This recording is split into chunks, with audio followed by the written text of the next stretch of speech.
Sure. What do you look for in someone that you want to hire for Yeah. Iron Galaxy Studios? I think this is a very important question because Yeah. I try to tell people, especially because I work with a lot of kids now, and I Sure. got the Gaming and Guidance program trying to impact Yeah. communities. That's I'd be awesome. like, "Yo, thank you, bro. I'm gonna put you on to that too. We gonna talk. We gonna Yeah, talk." absolutely. I love it, man. I'm all about it. So the thing is, I was like, "Yo, here's the issue when it comes to like hiring someone.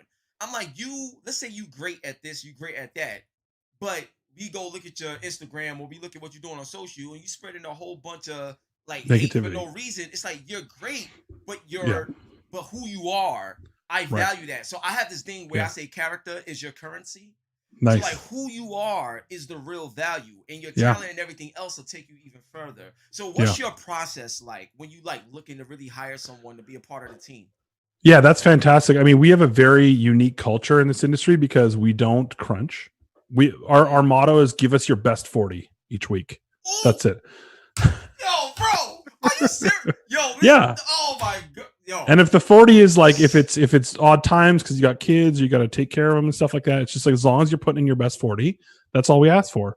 And wow, that's what our partners wow, sort of come to expect. But so it's very different because we're not the fanciest. We don't have the biggest bonuses. We don't have the fanciest offices and all that stuff. But right, but we advocate and we every day we're thinking about how we can make life better for our team and our people. And sort of as reciprocity, all we really ask for is we're going on a journey. And so you might get to work on your dream franchise day one, right? mm, But then you might have to work on something that maybe isn't your first pick for a couple years. right, But what Dave and Chelsea have done a phenomenal job of doing is having everyone realize that we're in a huge dragon boat and everyone has an oar. And you might not be liking the rowing that you're doing today, but you're helping the person behind you. And as long as we're all rowing together and we all understand the overarching sort of values of the company, then I know that I might have to do stuff that I don't love today, but I probably will get to touch some dope shit tomorrow, right? So that balance is super, super important. So when we look at people, we don't want people that are hyper specialized, right? We got studios in Orlando and Chicago. So if you've been working on a franchise and you've been like the texture artist for capes or fabrics, with franchise X for the yeah, last 10 years, we want people that have dabbled in everything, right? A lot of people are like, how big is your rendering team, or how big is your gameplay engineering team? And you're like, well, it's different because we always want people to be trying different things. So one of the other things we do is we let people sort of self-select what they're most passionate about, and they sort of do a stack ranking. And then what we try to do when we do what's called deployment, which is putting people on different projects, is we try to sort to what they're passionate about. So that way, hopefully, they get to be on what they care about. But sometimes they don't always. And so, but everyone understands that's the contract here. Is yeah, it's all going in the same direction. So it's not like one project is shinier than another project. Even though there are people that are still like, I want on that. You're like, yeah, yeah. okay, a lot of these things we're going to be working with these partners for a long time or making these games for a long time. So we kind of got to balance it out. So to me, it's about resiliency.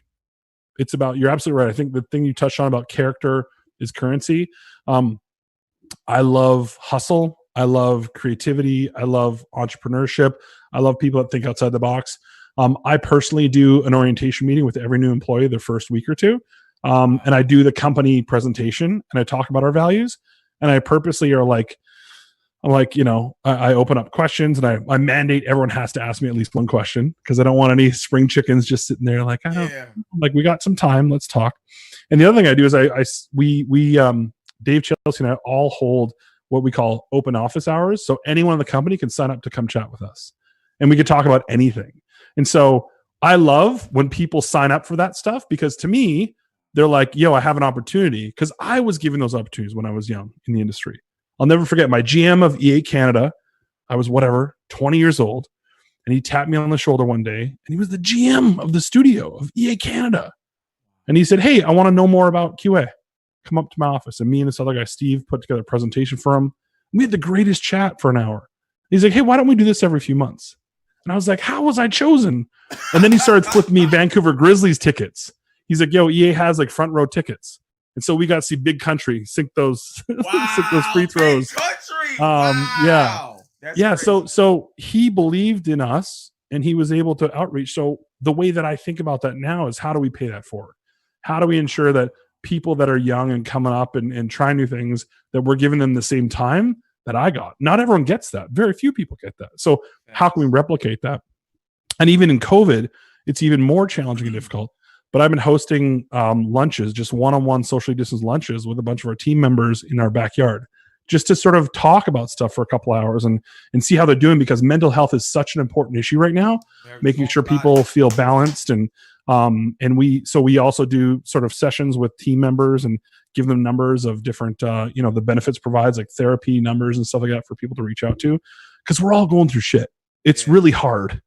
And we're blessed to be in this industry because it's phenomenal. Like, people are spending money, but it's not necessarily making everything better, because the world around us is really, really, it's like what I think the quote last night, it was like a dumpster fire in a burning bridge in a fiery train kind of thing. So we need to take that. We can't just feel like our industry's blessed, so we're good. We're not good. We need to make sure we're supporting each other. And so a lot of that stuff when we look at people is not only just your resiliency, but also, are you willing to ask for help? Because we're willing to provide it, right? So that holistic approach to, a lot of us have been burned through our industry, or treated poorly, or we're forced to crunch, and we just have a zero tolerance for it. Like, we don't put that on anyone, because it's just not good for your soul, right? Well, yo, I'm gonna tell you something right now. Before we get to the next question, Mm-hmm. I love you again, bro. I'm giving you a hug right now. Yo, listen, I'm gonna tell y'all something real quick, man. Every E3, whenever I get a chance to run into Adam Boys, the energy is just different. Like, you don't understand. Like, wherever I go, you know how I get, whether we at Michael Packers party or something like that. When I come around, everything different. All the suits and stuff, everything changed. When I show up, true. the love and the energy, you gonna feel the energy here. But when me personally, when I see you, Adam, and we no matter where it's at, man, I'm even more of who I am. That's awesome. Cool. Thank you so much, bro. Sure. So now I just want to throw this out there. Have you ever, like, we heard talks about crunch with different companies. The latest company we got right now is CD Projekt Red. I just saw the headline last night. Crazy. As amazing as they are in order to tell us stuff, have you ever, or are y'all willing to ever be like, you know what? We could help in this area, and then not just wait for somebody to come to y'all.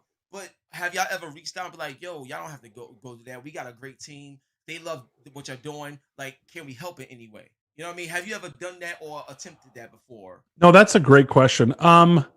Dave's a pretty humble guy from humble beginnings. I say humble guy, even though he's had some awesome giant bomb appearances. But realistically, like, he's got a heart of gold.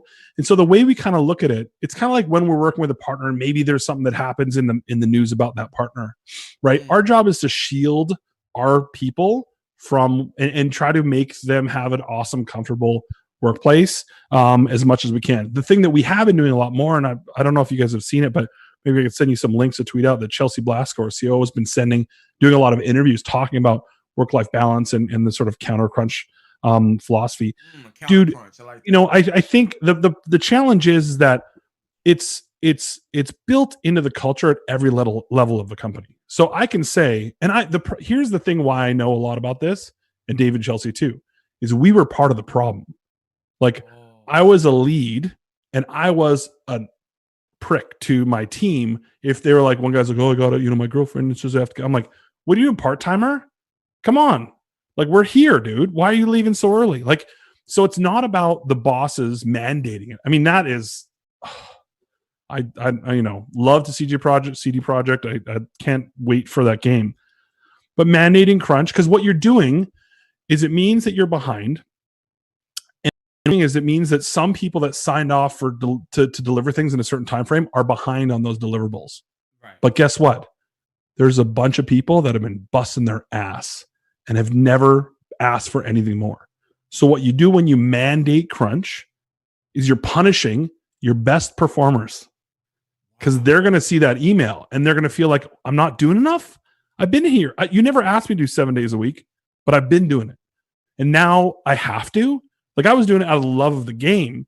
And now you're making me do it because why? Because some chuckleheads on the lower end maybe weren't pulling their weight. I'm not saying anyone, I understand. You know what I'm saying? Like, I'm not trying to disparage anyone at all, but like that, you don't get, if you ask for that 6th day, you don't get 8 hours of productivity. Maybe you get 3 or 4, right? So it's so much better to prepare everyone at the start. And then what we do now, we used to wait until the end of a project, then we would do a postmortem, then we would fix all our mistakes. One of my other favorite Dave quotes is he said, "You don't make good. You don't get good by making games. You get good by shipping games." Because he goes, because that's when you pay for the sins of development, right? Oh, and yo. so Well, hold on. you got to make sure you attribute them to him. Spin a belt on that, son. Oh man. Go ahead, bro, but it's so true, because like when you submit, when you ship the game, that's when everything comes to fruition. That's when you're like, oh, I got to crunch because I got to do this or that, and that's when all the mistakes come out. So if you aren't doing like a retrospective on a rolling basis and paying for your sins on a weekly or every 2-week or every 4-week basis, those sins pile up to this massive insurmountable task at the end that then management goes, well, we have to hit our dates, right? Yeah. Like you and I would wait 2 months for that game, 4 months, bro, like Blizzard, right? It's coming. Yeah. Just like when Naughty Dog did it. I'm like, oh wait, what it was, 4 weeks, 6 weeks? It doesn't matter. I just want a fantastic experience day one, and I will wait if the people are treated properly. So I love it, man. So we don't reach out. It's not our dude. It's really tough because like, it's not our job. We're here. If you want to know how we do it, like Chelsea's, I want to line her up, for a GDC talk to talk about how we approach it. But it's also about, we're an external company, so we're allowed to set our standards very high. And then when partners, and they actually don't. They used to. You got to work weekends on this deal. We're like, nope. You got to work till midnight. Nope. Or what we'll do is we'll negotiate with some of our team members. I'm like, how are you okay with doing split shifts where you're doing, instead of working from, let's say 10 to 6, you're going from 2 p.m. to 10, right? And some people say yes, but we never, like, dude, we don't do that. We just don't. So it's all about setting those standards and then holding it to them and never, ever letting them go. And if you do need to break those things, then you're breaking your values, and you better be hiring people to offset that challenge or that sort of oversight you're making, or redo your sort of production pipeline and processes. So I wish more people reached out to find out more. I wish in general there's more collaboration. I think the problem we have right now with our industry is everyone has to sort of genericize and make their talks vanilla for GDCs and stuff like that, because it has to be for students, for teachers, for indie gamers, for single A, double A, triple A, and I guess now there's a quadruple A. Come on. Anyway, there's it's different strokes for different folks. And from our perspective, the other thing I've noticed is we have a lot of newer people that have joined that this is their first job in the industry, and they're like, you guys talk about this no crunch thing a lot. It seems weird. It seems like you guys are creepy old people that you keep talking about it. And then you start to realize, oh, if they've never been through it, how can you understand how much it hurt us? So we do have to sort of ratchet down a little bit of the way that we talk about it, because it doesn't mean the same thing to everyone. It means some to, I've been around for 25 years in the games industry because I not only received it, but I also managed and pushed people, and I put the guilt on, and I was a bad young manager, right? Because I was just like guilt. And now when you can take a step back, I'm like, wait, we can make a difference. We can make a change. Then you just become proud of your little town you've built, right? In our galaxy, and hope other people come along for the ride. But man, it's heartbreaking every time I see an article about that kind of stuff, because I know you think about the family with a newborn. You think about that person that just lost a family member, and you just, all they need is balance. They need time off, and man, when they don't get that, I think it's pretty tragic. Yo, Adam, man, what I love about this particular interview right now is how it's going to help people. So just to let you know, every interview that I do, I always talk about everything. You know what I'm saying? Because I utilize this information to show other people as inspiration. That look, nobody's perfect. We all have like a starting, but you don't have to stay there. There's always room for growth. And when you surround yourself with the right people. So I'm going to tell you something real quick before I go to the next question. Yeah. So Eminem, right? Eminem and Akon, this song that they did, Smack That. Yeah. So Akon, just like everybody else pretty much in the studio, they work all day, all night. They don't even be with their families. They do this because they just trying to work so hard to provide. So it's like a catch-22. Mm-hmm. So Eminem, one of the biggest artists in the world. Like, you know what I'm saying? Eminem, when he did his studio session with Akon, Eminem goes in 9 to 5, At 12 o'clock, he takes lunch and goes home.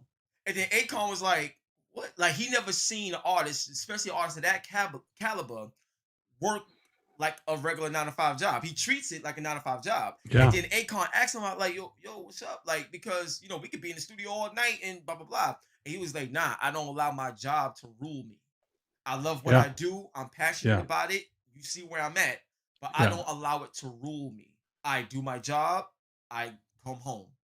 Yeah. You work to live. You don't. Yeah. You work to live. You don't live to work. Right. Exactly. So when that was said and somebody like that said that, and then hearing you speak and your credibility and your dominance in this industry, it is just fulfilling. It's an honor, and I love you for it, man. So next question, bro. Next question.